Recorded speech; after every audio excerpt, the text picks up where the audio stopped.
А если говорить простым языком, не языком программирования, как выглядит вообще защита от каких-то внешних манипуляций? Насколько защищена биржа?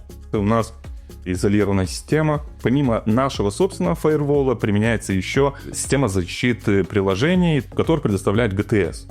То есть получается у нас двойная защита. Это первая GTS КНБ, это государственная техническая служба при КНБ. Вторая защита — это наш фаервол. Помимо этого, наша вся инфраструктура находится в контуре единого шлюза доступа к интернету. Тоже там есть законодательные требования, которые мы соблюдаем.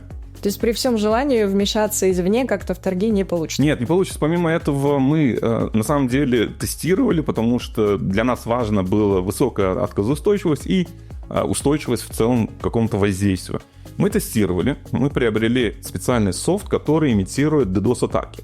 При том канале, который у нас есть, мы имитировали одновременно более 50 тысяч обращений в минуту. Эти атаки были успешно отражены. И это было до подключения WAF от GTS КНБ. После подключения, я так думаю, что там еще больше показателей будет. На самом деле мы делали с большим запасом прочности, стойкости ко всем видам манипуляций извне.